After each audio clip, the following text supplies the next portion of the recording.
Hello students आज हम discuss करेंगे Gauss law in the very simpler manner. ठीक है, उसके एक एक पॉइंट को वो कहता क्या है। ठीक है, हम एक एक पॉइंट को आराम से देखेंगे। ठीक है बच्चों, कोई घबराने की बात नहीं है। That is very important for the CBSE point of view and for the neat and IIT और AIIMS. This Gauss law is very very important. Fine, हम इसको बिल्कुल आराम से देखेंगे। देखो बच्चों, ये क्या आपके पास एप्लीकेशन है इलेक्ट्रिक फ्लक्स का। ठीक है, अब हमने इलेक्ट्रिक फ्लक्स को बहुत डिटेल में देखा था, अब इलेक्ट्रिक फ्लक्स की एप्लीकेशन को देख रहे हैं। ठीक है बच्चों, देखो, let us consider the total flux through a sphere of radius r। हमारे पास क्या है, एक स्फीयर है रेडियस r का। ठीक है बच्चों, कोई दिक्कत आपको यहाँ तक? लेट अस से this is a sphere of radius r। मान लेते हैं हमारे पास इसका जो टोटल सरफेस एरिया वो क्या है, S है। अगर किसी स्फीयर का रेडियस r हो, सरफेस एरिया क्या हो जाता है बच्चों, 4πr²। ठीक है बच्चों, कोई दिक्कत है यहाँ तक? आई होप कोई प्रॉब्लम नहीं है। अब हमें क्या करना है बच्चों, बेसिकली इस गॉस लॉ में डिटरमाइन क्या करना चाहते हैं, इलेक्ट्रिक फ्लक्स फाइंड आउट करना चाहते हैं। किसकी वजह से? पॉइंट चार्ज Q की वजह से। और वो पॉइंट चार्ज कहाँ है बच्चों, at the centre of the sphere. कोई दिक्कत है यहाँ तक? कोई दिक्कत नहीं है बच्चों। अब हमें एक बात पता है क्या, कि प्लस चार्ज की वजह से जो आपकी फील्ड लाइंस होती है कहाँ होती हैं, away from the charge. Fine, so away from the charge हम फील्ड लाइंस बना लेते हैं। सो इलेक्ट्रिक फील्ड का जो डायरेक्शन होगा वो यही होगा। कोई दिक्कत है बच्चों यहाँ तक? आई होप कोई प्रॉब्लम नहीं है। नेक्स्ट हम देखना चाहते हैं कि इस कंप्लीट स्फीयर से कितना इलेक्ट्रिक फ्लक्स बाहर निकलता है। ठीक है बच्चों, किसकी वजह से? प्लस Q चार्ज की वजह से। उसके लिए हमें क्या करना पड़ेगा, छोटे छोटे एरिया एलिमेंट्स लेने पड़ेंगे स्फीयर के। हम एक एलिमेंट्स के थ्रू निकालेंगे, फिर दूसरे एलिमेंट के थ्रू निकालेंगे, सभी को ऐड कर देंगे तो हमें स्फीयर के थ्रू मिल जाएगा। फाइन, ऐसा सिनेरियो आपने कहाँ देखा है? लाइक फुटबॉल में आपने देखा है ऐसे छोटे छोटे पोर्शन बने होते हैं, लाइक दैट। कोई दिक्कत है बच्चों यहाँ तक? ऐसा बना होता है। मान लेते हैं हमारे पास ये एक एरिया एलिमेंट है, ये दूसरा एरिया एलिमेंट है, ये तीसरा एरिया एलिमेंट है, सभी को ऐड कर देते हो तो क्या बन जाती है, फुटबॉल। सिमिलर केस हमारे पास यहाँ ऐसा ही है बच्चों। वो क्या है कि हमें यहाँ स्फीयर में छोटे छोटे एरिया एलिमेंट लेने हैं। मान लेते हैं this is some area element delta S। ये हमारे पास एरिया एलिमेंट है। ठीक है बच्चों, अब इस एरिया एलिमेंट का नॉर्मल कहाँ होगा, अगेन यहाँ इसकी डायरेक्शन यही बताएगा। ऐसा क्यों बच्चों? लेट अस सी। देखो, आपके पास कैसा भी बॉडी हो, इरेगुलर रेगुलर, अगर हम उसका ये स्मॉल एरिया एलिमेंट ले लेते हैं, ये स्मॉल एरिया एलिमेंट ले लेते हैं, this small area element, this element, this element and this element, हर एक एलिमेंट का एरिया वेक्टर क्या होगा, क्या होता है हमेशा, नॉर्मल टू द एलिमेंट। ये आपका एरिया एलिमेंट है, इसी के नॉर्मल, एरिया एलिमेंट है इसके नॉर्मल, इसके नॉर्मल, एरिया एलिमेंट के normal, here again at the normal, here again at the normal. ऐसा ही बनता है बच्चों। सो इसी प्रॉपर्टी को ध्यान में रखते हुए हमने क्या बनाया है, एन कैप बनाया है। फाइन, अब हम देखते हैं आगे। Let us see, suppose the sphere is divided into small elements. उसमें से एक एलिमेंट क्या है, डेल्टा S। अब हम लिखना चाहते हैं the flux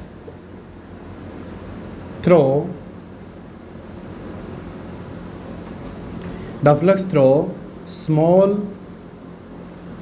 area element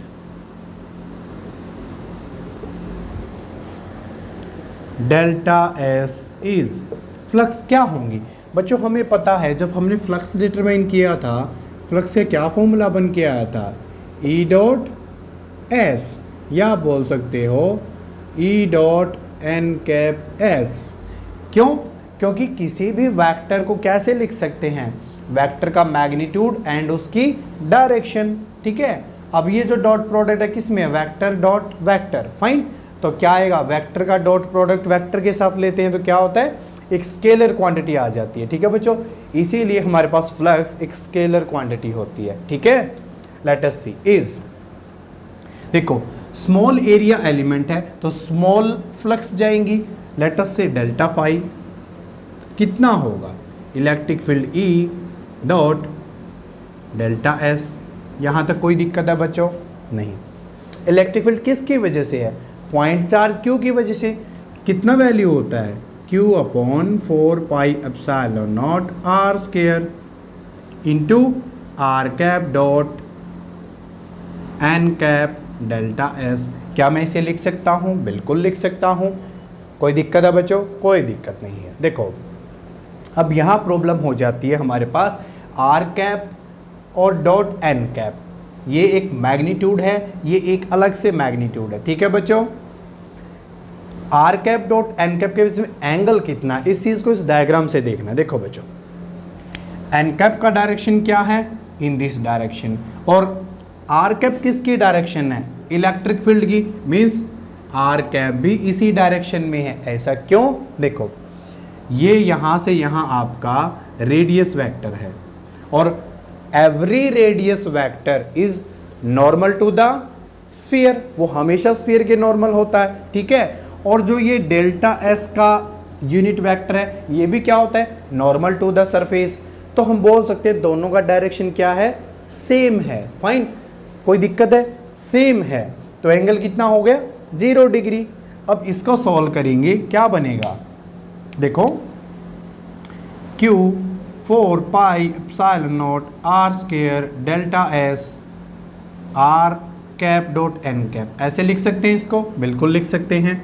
now we can write 4 pi epsilon naught R square delta S R cap का मैग्नीट्यूड एन कैप का मैग्नीट्यूड, दोनों के बीच एंगल कितना है, 0 डिग्री। cos 0 कितना होता है बच्चों, 1, सो हम इसे हटा सकते हैं। और यूनिट वेक्टर का मैग्नीट्यूड कितना होता है, 1, सो ये कंप्लीट फैक्टर आपके पास क्या बन जाएगा, 1 बन जाएगा। Finally we get this one. मैं इसको यहाँ लिख देता हूँ, कोई दिक्कत है बच्चों आपको, आई होप सब आसानी से क्लियर हो चुका है। Let us see Q upon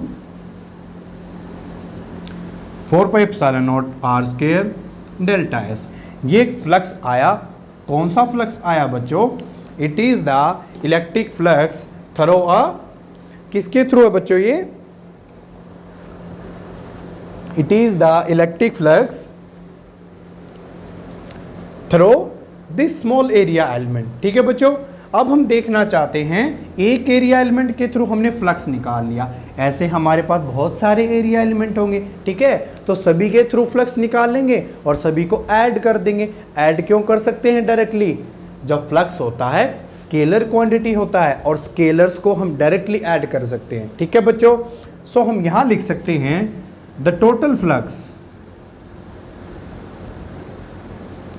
is equal to क्या होगा, summation of Q upon 4 pi epsilon naught R square delta S. यहाँ पर क्या लिख देंगे, ऑल डेल्टा एस, सारे के सारे स्मॉल डेल्टा एस, जितने छोटे छोटे एरिया एलिमेंट होंगे सभी का सम। यहाँ तक कोई दिक्कत है बच्चों, कोई प्रॉब्लम नहीं। अब मुझे एक बात बताओ, जो ये आर गिवन है क्या ये हर एक एरिया एलिमेंट के लिए सेम होगा, डेफिनेटली होगा, क्योंकि एरिया एलिमेंट कहाँ है, इसके सरफेस पे, और हर जगह हमारा रेडियस वेक्टर क्या है, आर ही होता है। तो हम बोल सकते हैं इस समेशन से बाहर इस कंप्लीट फैक्टर को ले सकते हैं, क्यों, क्योंकि ये सभी एरिया एलिमेंट के लिए सेम है।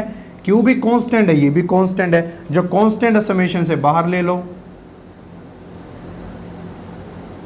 आर क्यों बाहर लिया बच्चों, क्योंकि कोई भी area element low on the surface of the sphere, उसका डिस्टेंस सेंटर से क्या होगा, हमेशा आर ही होगा, इसलिए हमने इसको बाहर ले लिया। यहाँ क्या लिख सकते हैं, all delta S into delta S. यहाँ तक कोई दिक्कत है बच्चों, आई होप कोई प्रॉब्लम नहीं। अब मुझे एक बात बताओ, लाइक मैंने फुटबॉल का एग्जाम्पल लिया था कि छोटे छोटे एरिया एलिमेंट को जोड़ते जाएंगे तो फुटबॉल बन जाएगी। अगर हम डेल्टा एस को बार बार जोड़ रहे हैं, delta S plus delta S plus delta S, तो क्या मिल जाएगा, कंप्लीट स्फीयर का सरफेस एरिया।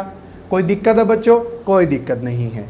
सो हम इसको क्या लिख सकते हैं directly, Q upon 4 pi epsilon naught R square S। S is the total surface area of the sphere. मैं इसको एक बार रफ कर देता हूं ताकि हमारे पास थोड़ी सी जगह बन जाए। फाइन, बहुत अच्छा एप्लीकेशन है बच्चों, बहुत आराम से कर सकते हो।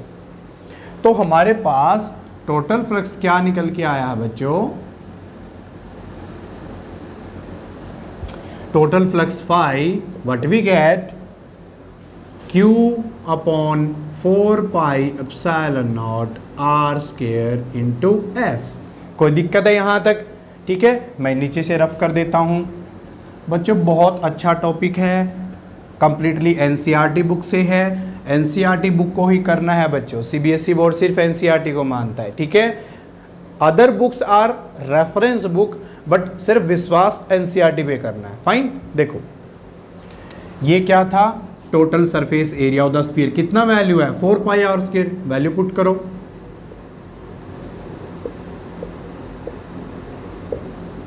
4 पाई R स्क्वायर। क्या फैक्टर कैंसिल होगा? जो कैंसिल होता है कैंसिल करो, 4 पाई से 4 पाई, R स्क्वायर से R square. Finally what we get, Q upon epsilon naught. ये क्या बन के आया आपके पास? फ्लक्स। यही क्या होता है बच्चों? Gauss law. That is your Gauss law. अब इस गॉस लॉ के अंदर एक बहुत इंपॉर्टेंट पॉइंट है जिसको ध्यान देना है, वो क्या है?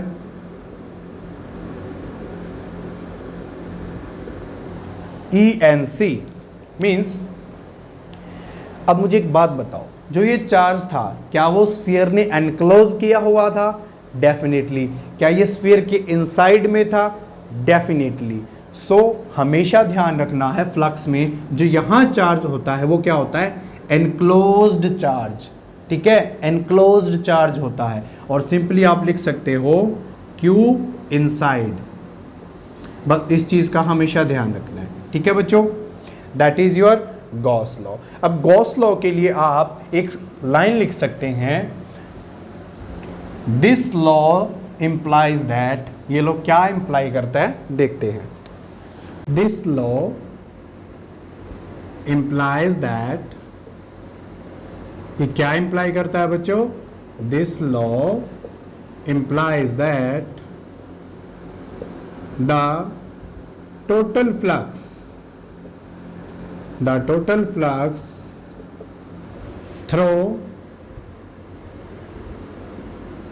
total flux through a closed surface। कैसा सरफेस होना चाहिए हमेशा? Closed surface. Closed surface is zero if, कब जीरो होगी? No charge enclosed by the surface। अगर सरफेस ने कोई भी चार्ज इनक्लोज नहीं किया है तो इलेक्ट्रिक फ्लक्स क्या होगा? इलेक्ट्रिक फ्लक्स हमेशा क्या रहेगा बच्चों? जीरो रहेगा। इसका बेस्ट एग्जांपल हम अच्छे से देख लेते हैं और ये बच्चों आपका एक CBSE का क्वेश्चन भी बन जाता है। ठीक है, जो आपकी NCERT में गिवन है। यहाँ क्या है बच्चों? एक सिलेंडर गिवन है आपके पास। लेट अस से this is a cylinder. Fine, ये आपके पास क्लोज्ड सिलेंडर है। इसके पास कितने सरफेसेस हैं बच्चों? दो। कौन से? एक तो हमारे पास ये एंड फेसेस होते हैं, ठीक है, फ्लैट सरफेसेस हैं। फाइन, एक हमारे पास कर्व्ड सरफेस है, ठीक है, जो सिलेंडर का बाहर का पोर्शन है। सो हम बोल सकते हैं it is 1, it is 2, it is 3। Fine, और हमने कहा कि इलेक्ट्रिक फील्ड हमारा यूनिफॉर्म है इस डायरेक्शन में, दैट इज इलेक्ट्रिक फील्ड। ठीक है, और हमने कहा कि जो टोटल फ्लक्स है वो क्या है? φ1 φ2 प्लस φ3, क्योंकि तीन सरफेस हैं। ठीक है बच्चों, देखेंगे होगा क्या। φ1 φ2 का मीनिंग क्या है? Flux through surface 2, flux through surface 1। φ3 means flux through surface 3। Third surface कौन सा है? Curved part. अब ध्यान से देखना है बच्चों, इलेक्ट्रिक फील्ड की डायरेक्शन यही है। अगर हम यहाँ एरिया एलिमेंट बनाते हैं उसका डायरेक्शन क्या होगा? कोई दिक्कत है बच्चों? नहीं। इसका डायरेक्शन क्या होगा? This one. फाइन, क्योंकि जो एरिया एलिमेंट होता है हमेशा क्या होता है? Outward normal. क्या होता है बच्चों? Outward normal. फाइन, हमने बना दिया। थर्ड सरफेस के लिए क्या होगा? ऐसा ही होगा। कोई दिक्कत है बच्चों? नहीं, कोई दिक्कत नहीं। अब एक मुझे बात बताओ, ई और इस एन कैप में कितना एंगल है? ई और एन कैप में एंगल कितना? अगर मैं इस एरो को यहां पुट करूं तो एंगल कितना है बच्चों? 90 डिग्री। और हमें पता है फ्लक्स का फॉर्मूला क्या होता है? E dot N cap s, हम बोल सकते हैं E s cos theta. Cos 90 zero. So यहां जो फाई 3 का वैल्यू है 0 है। ठीक है, मीनिंग कर्व्ड सरफेस से तो कोई फ्लक्स जा नहीं रहा, बट इलेक्ट्रिक फील्ड डेफिनेटली है। कोई दिक्कत है बच्चों? अब हम देखते हैं 2 और 1। लेट अस सी, हमने देख लिया है इलेक्ट्रिक फील्ड का डायरेक्शन सरफेस 2 के लिए इस तरफ है, सभी सरफेसेस के लिए। इसका जो एरिया वेक्टर का नॉर्मल है वो भी इस तरफ है। दोनों में एंगल कितना है? 0। ई एस कोस 0 1। सो फाई 2 का वैल्यू क्या बन गया आपके पास? प्लस के ई एस। एस क्या है? S is the circular cross section area. Area of circular cross section. ठीक है बच्चों, कोई दिक्कत है यहां तक? कोई प्रॉब्लम नहीं है। अब हम बात करते हैं सरफेस फर्स्ट की।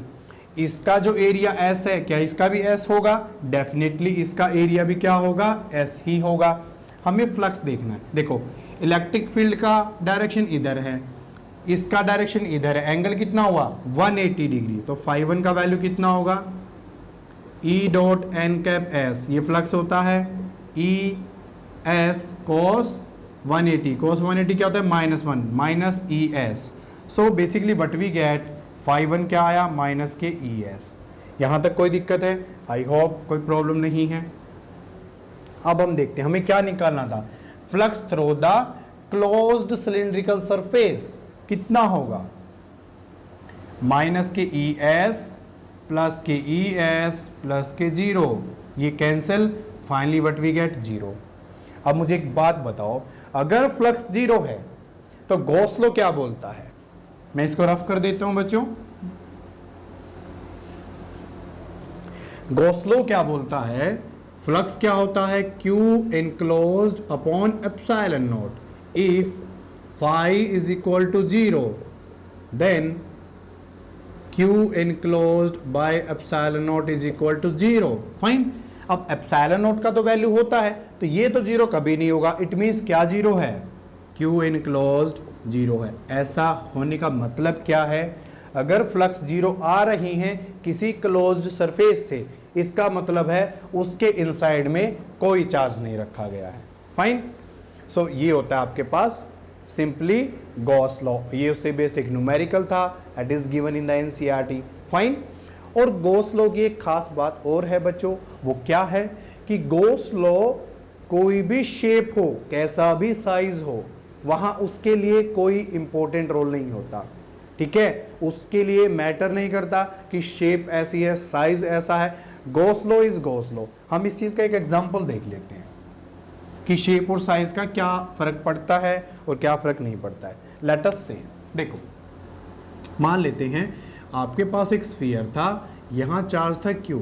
ठीक है, अब मेरे पास कोई भी रैंडम बॉडी है, यहाँ क्या है? Charge Q। ठीक है, और एक मेरे पास जो आपके पास सिलेंडर है, यहाँ चार्ज है Q। फाइन। तीनों ही different shape, different size, but charge Q की वजह से फ्लक्स यहाँ कितना होगा बच्चों? Q upon epsilon naught. यहाँ भी क्या होगा? Q upon epsilon naught. यहाँ भी क्या होगा? Q upon epsilon naught. हर बार हमारे पास जो फ्लक्स है, शेप कैसा भी हो, साइज कैसा भी हो, फ्लक्स चेंज नहीं होगी। कब तक? जब तक उसके अंदर का चार्ज सेम हो। कोई दिक्कत है? That is very important point in case of Gauss law. एक हल्का सा कुछ एक न्यूमेरिकल भी देख लेते हैं ताकि और अच्छे से क्लैरिटी हो जाए। So write down a simple numerical that is again very simple because this time the exam is MCQ, छोटे छोटे क्वेश्चन होंगे, ठीक है, कंसेप्ट बेस्ड। देखो आपके पास कोई भी क्लोज्ड रैंडम सरफेस है, क्लोज्ड रैंडम सरफेस है, फाइन। हमने कहा 2 coulomb charge -4 coulomb, 3 coulomb, 2 coulomb, 1 coulomb, ठीक है। मैंने कहा फाइंड द फ्लक्स, ठीक है बच्चों। अब हमें पता है फ्लक्स के लिए क्या रखना होता है, Q enclosed upon epsilon not. Q enclosed कि कितना चार्ज इनक्लोज्ड है, क्या ये इनक्लोज्ड है, नो। सो इस चार्ज को हम देखेंगे भी नहीं, ये सिर्फ कन्फ्यूजन के लिए दिया गया है, फाइन।